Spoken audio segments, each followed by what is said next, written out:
Hi everyone, this is Coach Allison back for Defy Aging. We're in week 51. I hope everybody enjoyed the mobility week last week. Back to our more standard routine this week. We're going to do something that is just a little different. We're rotating on the turf. That's not different. But I call this one a whole lot of sets, and I think we've actually done this maybe a couple of years ago, but there are 5 rounds. So that's a lot of rounds or sets. And the way we're going to fit 5 rounds is that it is 20 seconds on, 25 seconds off. So the challenge with this routine is that everything is going to move relatively fast. We're going to be starting and stopping pretty quickly, and we're going to have to rotate to the next station pretty quickly as well. And however, there aren't any floor exercises, so I don't want anyone to be worried about that short 25-second rest and having to get up and get to another station really quick. So there's no floor exercises this week because of that reason. So yeah, that just takes a little extra focus and intention when you know you have a short break and you got to also 20 seconds of work. You can't kind of dilly-dally around starting your reps. So I want you to really make sure you are set with maybe dumbbells, kettlebells, whatever we need for that station, and you are ready to start at the countdown so you get the full 20 seconds. Because if you miss 4 or 5 seconds out of 20, you're missing a quarter of it. So let's do some demonstrations. Okay, station 1, kettlebell sumo squat. So I think the week before mobility, we had kettlebell goblet squat. The sumo goblet squat. So the weight was up here. Now we're doing the sumo more traditional with a weight where you'd let it hang straight down. So we know that wide stance, toes slightly out, and the arms are just dead weight. So make sure we're not tense like this, bending the elbows or shrugging the shoulders at all. So just dead weight with the arms. We do that squat. Notice how at the bottom of my squat, my knees end up right over my ankles. So be careful. Make sure you are doing that. And you can have a little bit of natural forward lean here. So we aren't trying to stay perfectly upright. So you do that little forward lean, that's fine. And yeah, that is station 1, kettlebell sumo squats. Station 2, alternating overhead press. Got our weight in each hand, and we're going to press one at a time, alternating. So for 20 seconds, you won't get too many reps on each side, maybe 4 or 5 on each side, maybe 6. So that being said, I would challenge everybody to pick a nice challenging heavy weight. So a lot of times we do longer sets, 40, 45 seconds, and then the muscles get tired out, of course, because it's longer. But when we're doing a shorter set and we know we're going to have fewer reps, that's a great opportunity to try that next weight up and just give those muscles, I pointed to my shoulders, give those muscles a little new stimulus with that extra weight. It's the only way we get stronger is if we're always trying to increase our weight. Otherwise we maintain, which is good as well, but we want to get stronger. Okay, so that's the alternating press. Station 3 is box jumps. This will be our main cardio. And remember, we have different size. Don't let the box jump name scare you because we have different heights of boxes. I'm using the medium one, I guess. I don't really know how 6 inches maybe, but some of the clubs have the gray and orange and some have the blue and gray and blue. I don't know, but the gray one I think is always the shorter one. So if you can always, go down to this height so it's not too scary. But before I even demonstrate it, want to say that I want you everyone to attempt the jumps even if you're using that lower box, because that works a different type of muscle fiber, fast twitch muscles. Plyometrics, anything with explosiveness, is really good for our bones, our bone density, and building up some strength and stamina and muscular endurance. So we do want to try the jumps. The only reason I want anyone not to do the jumps is if you have an actual restriction where you're not supposed to do impacting or it hurts like the knees or the ankles. So please don't opt to not do the jumps just because it sounds a little scary or it's hard. That being said, you can use the arms for momentum if you want to.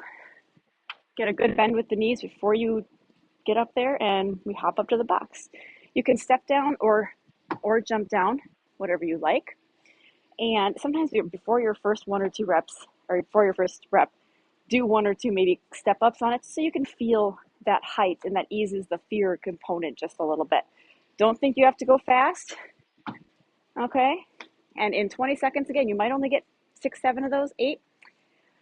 Alternative is using the same step, maybe you can go higher perhaps, and doing a step up, alternating step up. So you just lead with the opposite leg each time. So right now I'm leading with my left leg, leading with my right leg. And you keep going like that. So that is the alternative for anyone not doing the jumps. I urge you to try them. That's their box jumps. Next station, we got some hips. We're gonna work the band side steps. Depending on the size of your session attendance and the size of your turf, I'm gonna leave it up to the coach if they wanna do alternating left and right steps or do a stretch, a stretch all the way one way with one direction, all the way the other way with the other direction. Wow, that came out weird.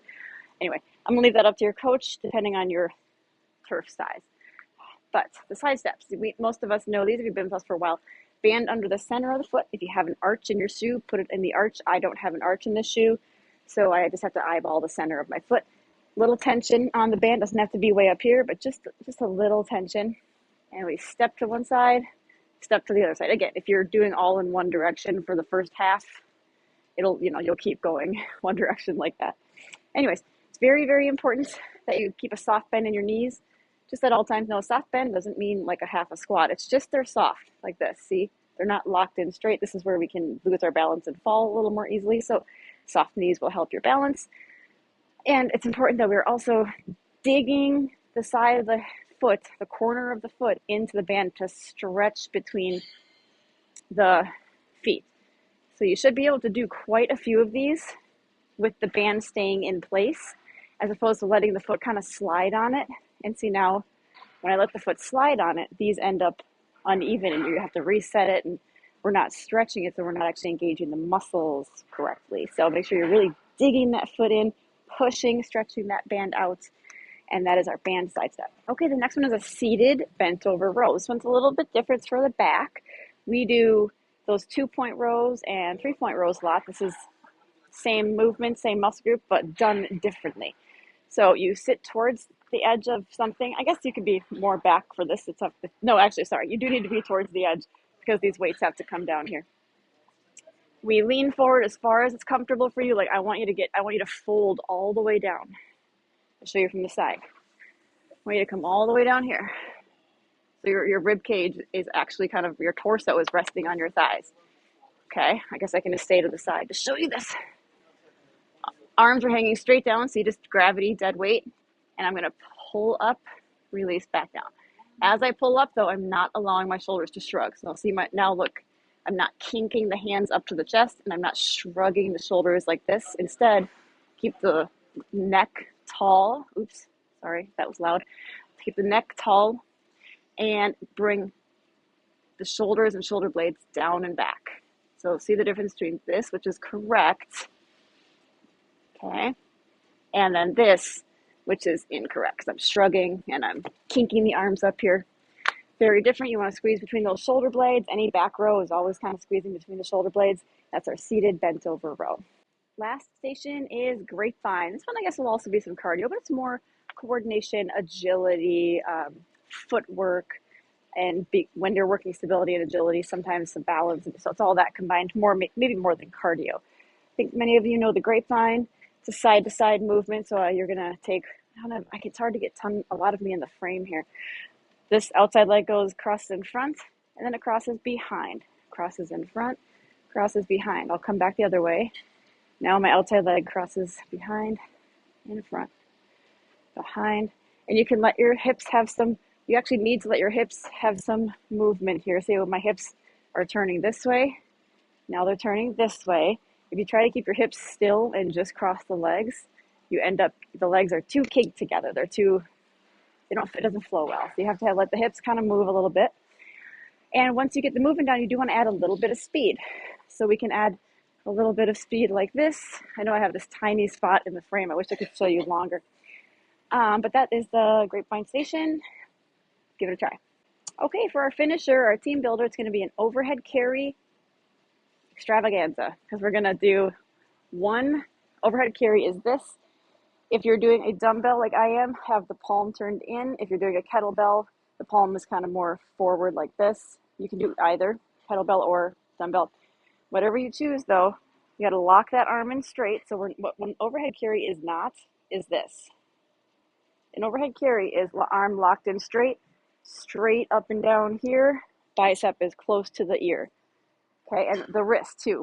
See my wrist with the dumbbell like this, bent. We don't want that. We want to straighten out that wrist.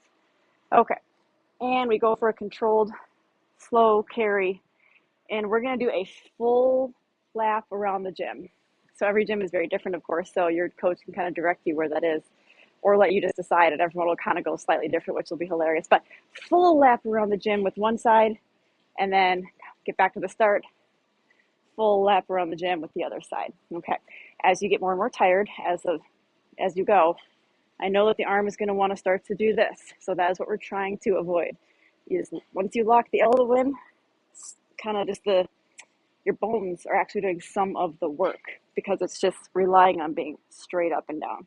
All right, that's our finisher for this week. All right, folks, that's week 51. We're getting close to the end of the year. So anyways, hope you enjoyed this workout. See you back next week.